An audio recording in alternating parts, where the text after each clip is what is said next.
20세기 후반에 가장 영향력 있는 저술가 그러면 폴 트리니에를 들 수 있는데요. 이 사람은 스위스 제네바에 사는 내과 의사이며 정신의학자입니다. 이분이 쓴 책 중에 듣는 기라는 책이 있는데요. 그 책에 천국에 대해서 자신의 간증을 기록한 것이 있습니다. 이 사람이 아내와 함께 그리스로 휴가를 갔을 때 갑자기 아내가 심장마비로 죽습니다. 죽어가면서 아내는 평화스러운 미소를 지으면서 이렇게 말합니다. 여보, 오늘 천국에 도착하면 먼저 가 있는 부모님들과 함께 잔치에 참여할 걸 생각하니 정말 즐거워요. 죽어가는 사람이 자기 남편에게 하는 말입니다. 아내의 이 말에 트리니에는 굉장한 충격과 감동을 받습니다. 아내는 죽음을 마치 기차를 타고 집으로 돌아가는 것처럼 표현하고 있으며 집에 가서 사랑하는 가족들을 제의하는 것처럼 아주 태연하게 받아들이고 있는 것입니다. 트리니는 아내의 죽음 앞에서 천국에 대한 확신을 가지게 되죠. 그리고 아내를 보낸 후에 그는 천국 소망이 더 견고해졌습니다.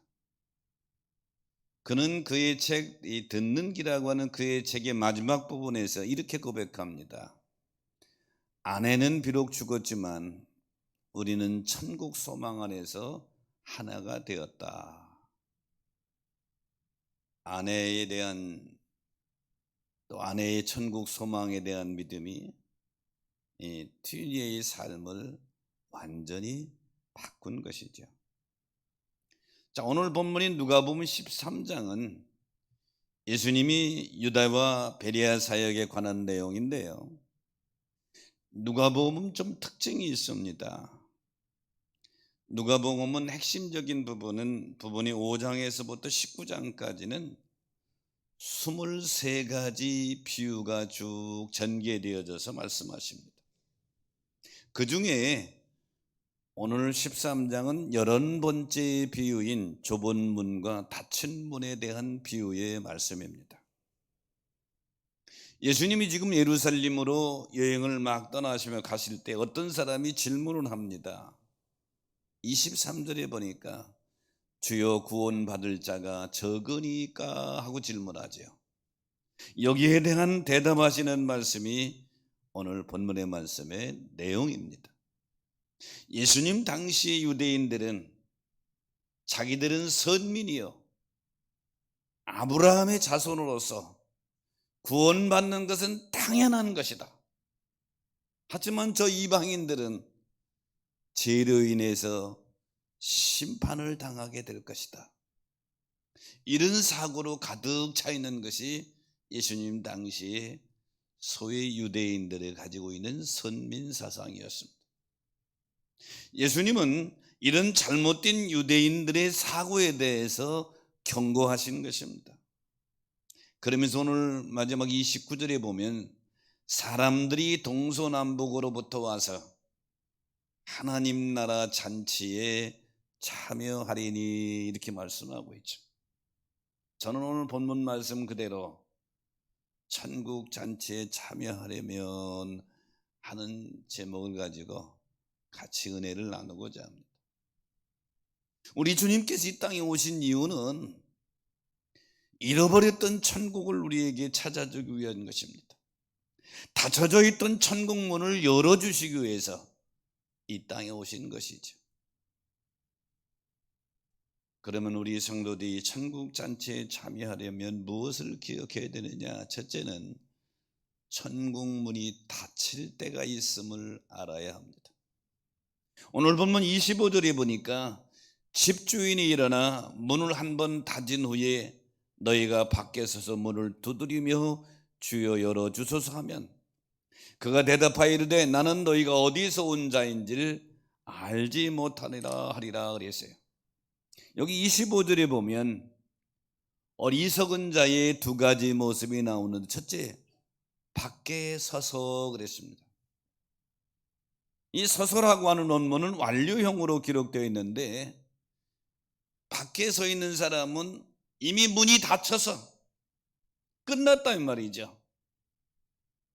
집 안으로 들어갈 수가 없다고 하는 것입니다. 문을 두드리며라고 하는 표현은 현재형으로 기록되었습니다. 이것은 계속해서 문을 두드리고 있는 상태를 가리키는 거예요.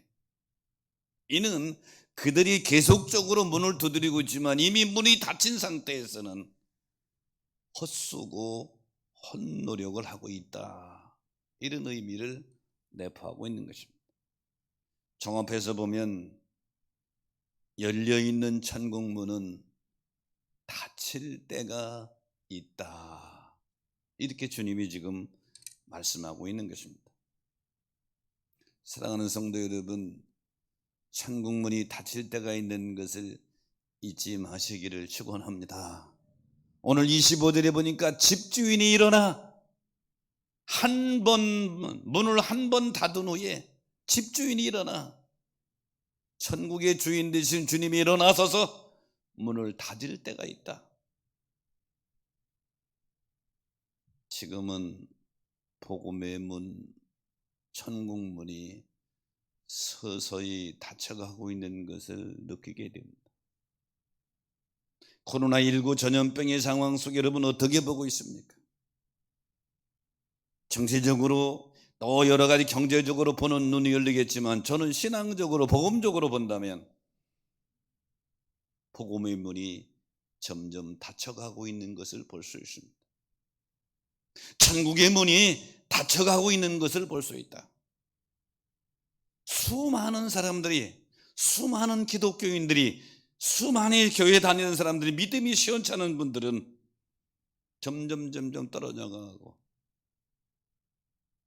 세상 믿지 않는 사람들은 교회 문 안으로 들어오려고 생각지를 않는, 점점 천국문이 닫혀가고 있는 상황을 느낄 수 있습니다. 그러므로 천국잔치에 참여하는 성도들에게 꼭 기억해야 될 것은, 복음의 문, 천국문이 닫힐 때가 있다, 그 주인이 일어나 문을 닫을 때가 있다는 거예요. 출애굽기 12장에 보면 애굽에 내려진 10번째 재앙의 모습입니다. 온 애굽에 있는 모든 사람들의 장자와 가축에 처음 난 것들이 죽는 무서운 재앙이죠. 그런데 장자의 죽음은 갑자기 애굽 백성들에게 예고도 없이 주어진 것이 아니에요. 미리 예고가 섰습니다. 출애굽기 12장 12절 13절에 보면 애굽 땅에 있는 모든 처음 난 것은 다 치고 애굽의 모든 신을 내가 심판하리라. 나는 여호와라. 내가 피를 볼 때에 너희를 넘어가리니 재앙이 너희에게 내려 멸하지 아니하리라. 하나님은 애굽에 있는 모든 장자를 죽일 때에 피할 수 있는 길을 주셨습니다. 양을 잡아 그 피를 인방 좌우 문살주에 바르라. 피를 바른 집안에 있으면 죽음의 사자가 그를 뛰어넘어가리라. 그래서 유월이라고 하는 것은 패스오버, 뛰어넘는다는 뜻이에요.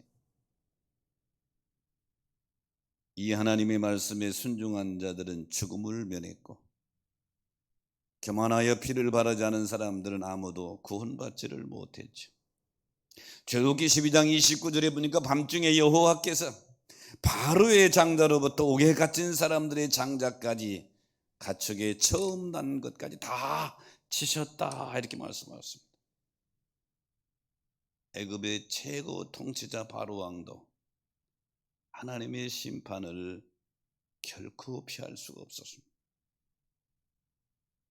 밤이 되기 전에 어린 양의 피를 문설주에 발라야 했는데 그 기회가 주었을 때 바르지 않았어요. 심판의 밤이 오기 전에 우리 심령의 문설주에 어린 양 되시는 주님의 피가 발라져야 될 줄로 믿습니다. 하나님은 구원의 기회를 애굽 전역에 주셨지만 받아들이지 않는 자에게는 기회의 문이 닫혀버리게 된 것이죠. 성도는 천국 문이 항상 열려 있는 것이 아니에요. 복음의 문이 항상 열려 있는 것이 아니다. 오늘 25절에 보면 주인이 일어나 닫을 때가 있다. 주인 되시는 주님이 닫을 때가 있다는 것이죠. 그러면 우리 성도들이 기억해야 될 것이 있습니다. 천국 주님이 준비하신 천국 잔치에 참여하는 주인공이 되려면 천국 문이 닫힐 때가 있음을 잊지 마시기를 축원합니다. 그러므로 늘 준비하고 있어야 되죠. 대한민국의 1세대 여성 사업가 중에 조안이라는 분이 계십니다. 이분이 책을 썼는데요, 사랑과 성공은 기다리지 않는다, 이런 책을 썼어요. 조안이는 그 책에서 기회의 중요성에 대해서 강조하면서 한 예를 들었습니다. 1820년대 노스 차일드 은행이 유럽에서 크게 성공한 직후에 은행장은 자기 은행원들 중에 유능한 부하 직원 몇 사람을 불러서 물었습니다. 우리 은행이 미국에 진출을 하려고 그러는데 여러분 중에 떠날 준비하는데 얼마나 시간이 걸리겠나?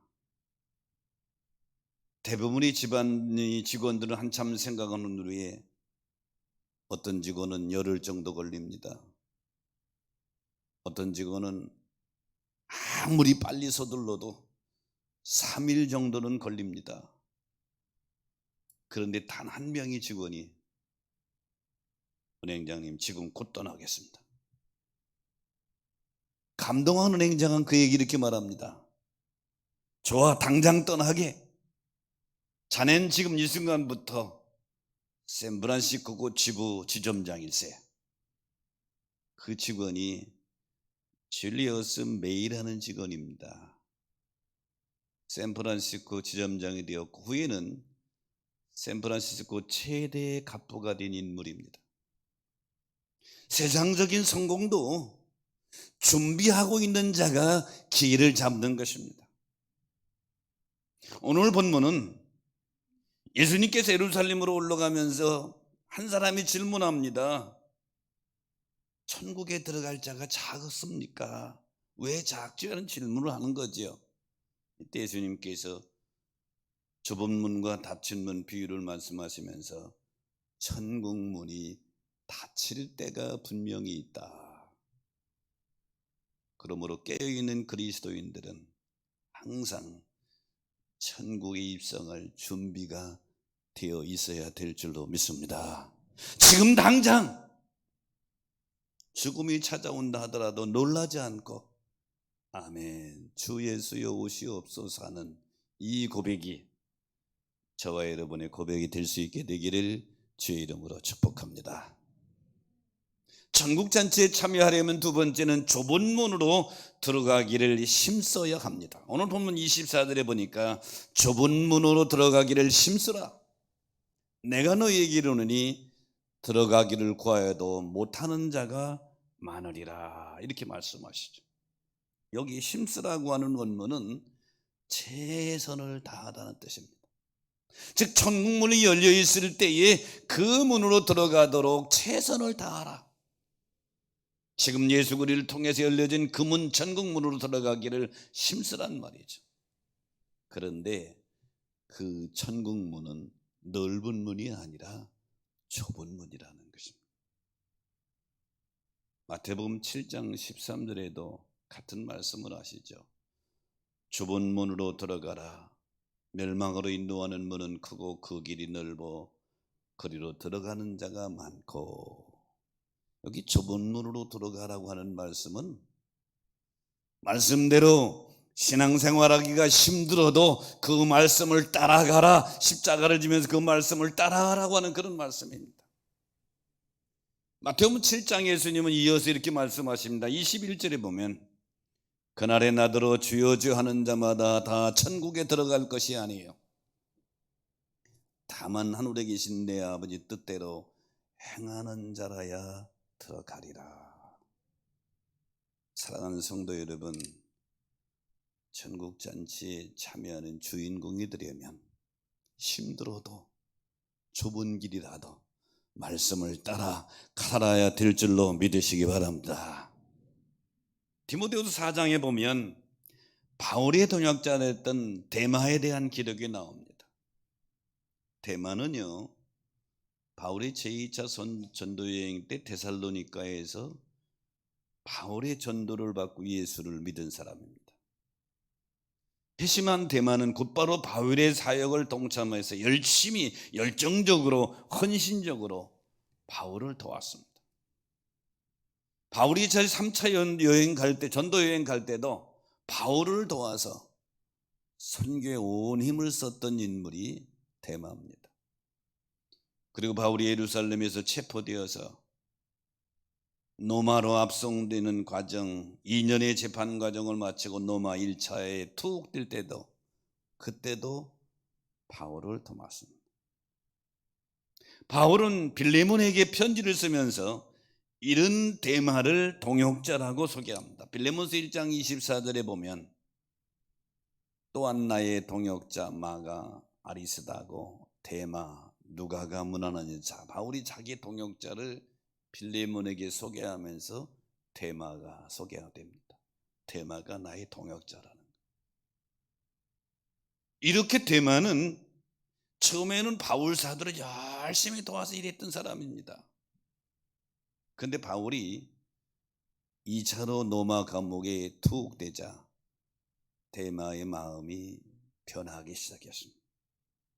데마가 가만히 보니까 바울이 이번에는 감옥에서 못 나올 것 같아요. 감옥에서 순교당할 것 같아. 바울 사도가 죽으면 그에 대한 여파가 자기에게까지 끼칠 것 같아.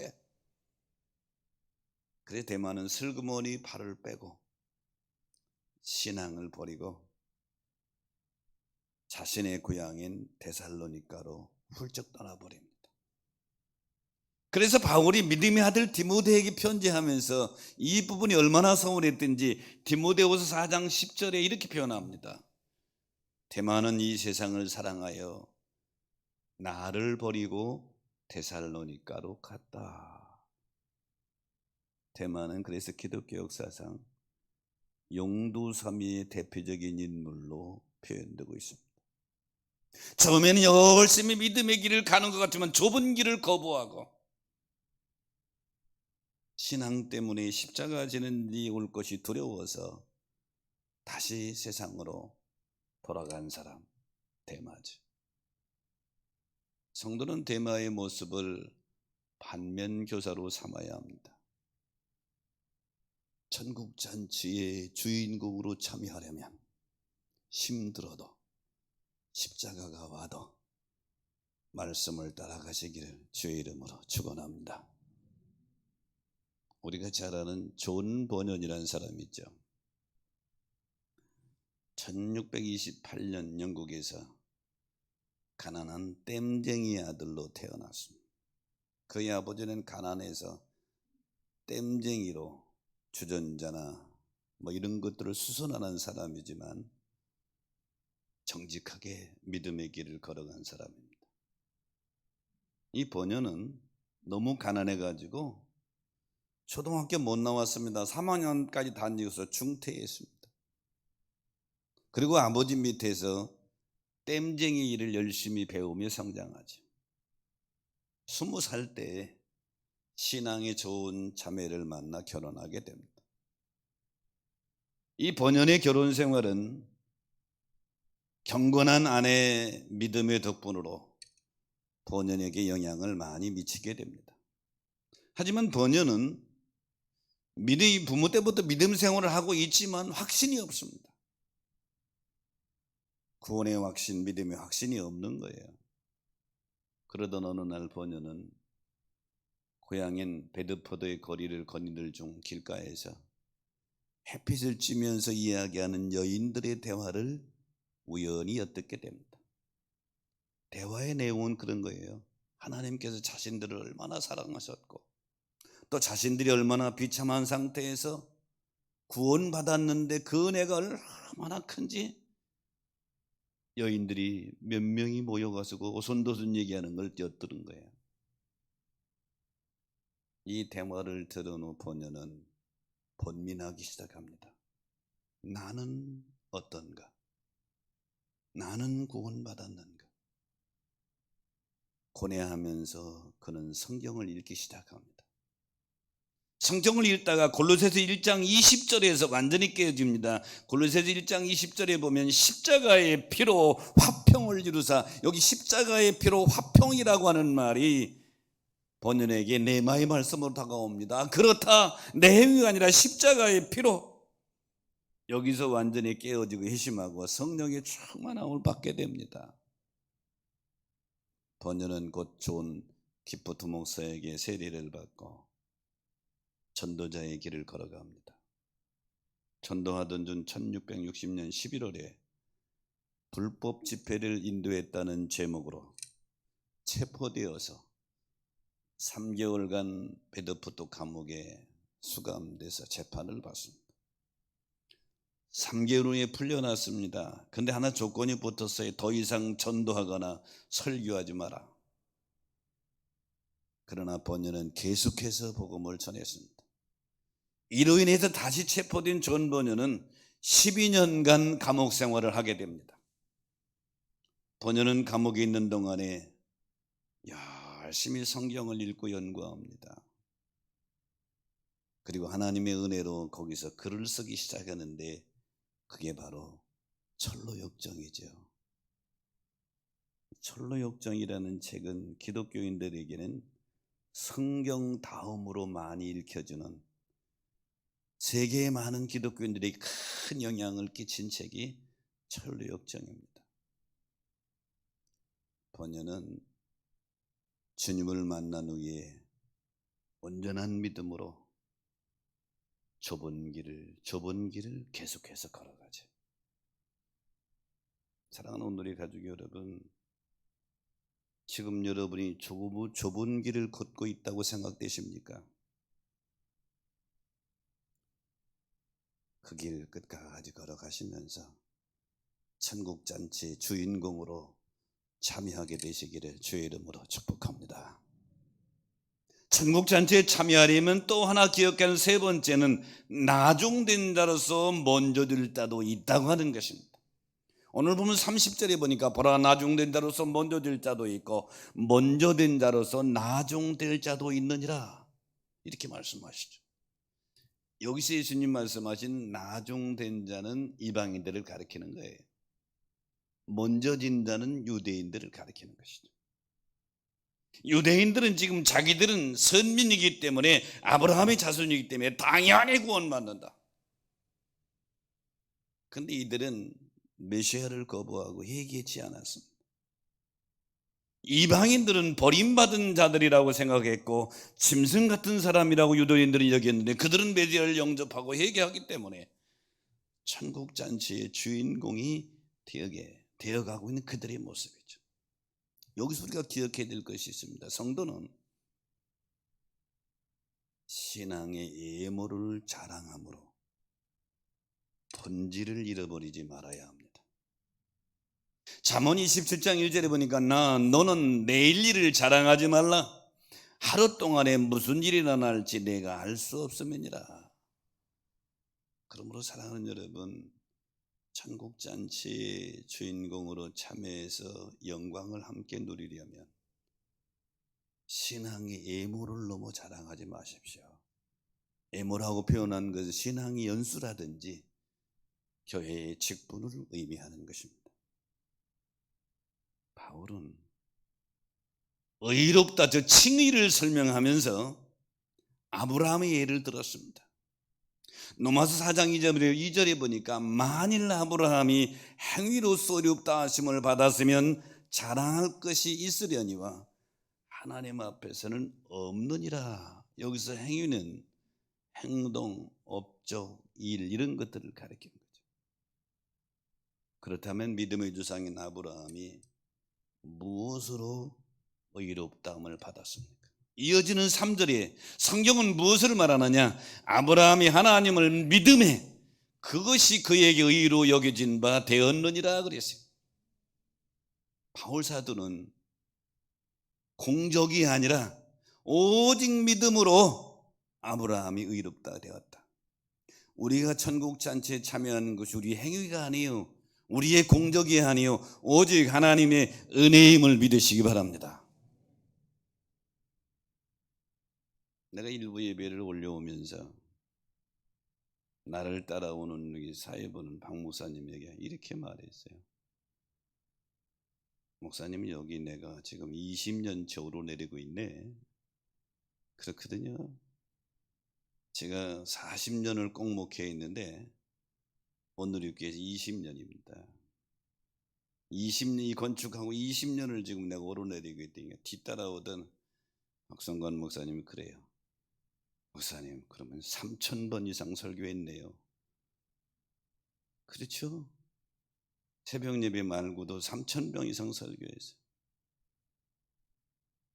가만히 앉아서 기도하면 생각해 보니까 지금 내가 나 된 것은 오직 하나님의 은혜로다.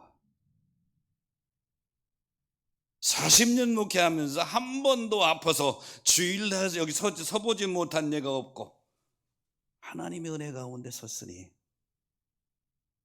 하나님의 은혜다. 사랑하는 성도 여러분, 천국 잔치에 참여하는 자가 되었습니까? 애모를 자랑하지 마십시오. 겸손함으로 사명을 감당하다가 그날의 주인공이 되시기를 주의 이름으로 축원합니다. 겸손함으로 사명 감당하다. 성서학자 그러면 목사님들에게는 잘 알려진 인물입니다. 윌리엄 바클레이 주석이 유명한데요. 이 윌리엄 바클레이가 신앙의 연조에 대해서 이렇게 말했습니다. 우리가 나이가 들어감에 따라 하나님께 더 가까이 나아가는 것이 아니라 점점 멀어질 수도 있습니다. 신앙의 연주가 길어지면 점점 하나님께 가까이 가야 되는데 반대로 점점 멀어질 수 있다는 거예요. 이 말은 신앙의 애모와 신앙의 질이 같지 않다는 것입니다. 처음 믿었던 마음이 더 순수할 수 있기 때문입니다. 어린아이처럼 순수한 마음이 주님 앞에 인정받을 수 있는 것입니다. 그런데 우리의 신앙 연수가 길어질수록 순수한 마음을 잃어버리기 쉽습니다. 처음 신앙생을 시작할 때에는 그렇게 우리 마음이 복잡하지 않았습니다. 그저 주님이 좋았고 주님 앞에 예배드리는 것이 좋았고 그저 교회 가는 것이 좋아서 기뻤습니다. 때문에 하나님의 자녀가 된 감격이 우리 속에 언제나 있었습니다. 그런데요, 신앙 연수가 점점 길어지면서 우리 마음이 복잡해지기 시작합니다. 그때로부터 우리의 관심은 누가 교회에서 더 중요한가? 누가 더 영향력이 큰가? 여기에 관심이 가지게 됩니다. 여기에서 예수님의 제자들도 역시 예외는 아니었습니다. 여러분, 예수님의 제자들 얼마나 복받은 사람입니까? 여기 있는 목사의 설교가 아니라 예수님이 직접 설교하는 거 한 번만이라도 직접 듣는다면 얼마나 큰 은혜겠어요. 그런데 제자들은 3년 이상을 예수님과 함께 살았어요. 그리고 그분의 설교를 3년 동안 역시 들었어요. 기사와 이적을 직접 눈으로 봤어요. 그런데 제자들의 마음속에는 언제나 우리 가운데 누가 더 크냐, 이게 관심이었습니다. 그래서 제자들은 이 문제를 가지고 예수님께 나와서 질문합니다. 마태복음 18장 1절에 보니까 제자들이 예수께 나와 이르되 천국에서 누가 크니까? 제자들의 관심이 거기 있는 거예요. 천국에서 누가 큽니까? 예수님이 제자들의 질문에 뜻밖의 대답을 하십니다. 18장 4절에 보니까 어린아이 하나를 가운데 쓰고 누구든지 이 어린아이와 같이 자기를 낮추는 사람이 천국에서 큰 자니라. 너무 놀라운 말씀입니다. 예수님 당시에는 어린아이들은 사람 취급받지 못했습니다. 여자들과 어린아이들은 인구 계속하는데도 치지도 않았어요. 그런데 예수님은 천국에서 누가 크냐고 질문하는 제자들의 질문에 어린아이 하나를 가운데 쓰고 이 어린아이와 같이 자기를 낮추는 사람이 천국에서 큰 자니라 그랬어요.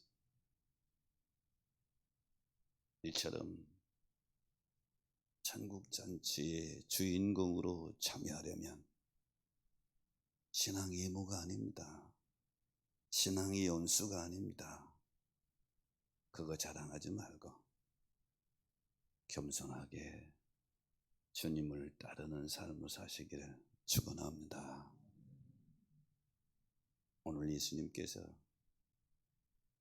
예루살렘으로 올라가시면서 한 사람의 질문을 받죠. 구원받는 자가 적으십니다. 왜 적으십니까? 그런 질문이죠. 이때 예수님은 비유의 말씀으로 설명하십니다. 소위 좁은 문과 닫힌 문에 대한 비유가 누가복음에서 나오는 23가지 비유 중에 11번째 비유 내용입니다. 천국 잔치에 참여하려면 천국 문이 닫힐 때가 있음을 잊지 마시기를 바랍니다. 천도의 문이 항상 열려 있는 것이 아니에요. 복음의 문이 항상 열려 있는 것이 아니라 주인이 일어나 닫을 때가 있다는 거예요. 그러므로 우리는 깨어 있어야 될 줄로 믿습니다. 두 번째는 천국문으로 가는 길은 넓은 길이 아니라는 거예요. 좁은 문. 그런데 그 좁은 문을 피하지 말고 들어가기를 힘써라. 그런데 기억해라. 나중된 자로서 먼저 될 자도 있고 먼저 된 자로서 나중될 자도 있느니라.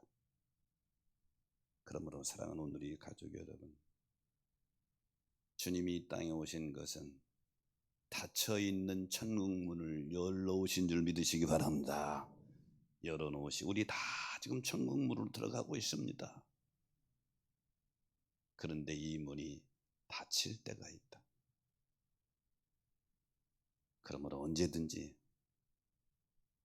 오늘 밤이라도 주님이 내 영혼을 부르시면 기꺼이 천국을 소망하며 갈 수 있는 준비진 자들, 승리하는 여러분들 되시기를 주의 이름으로 축원합니다. 기도하겠습니다.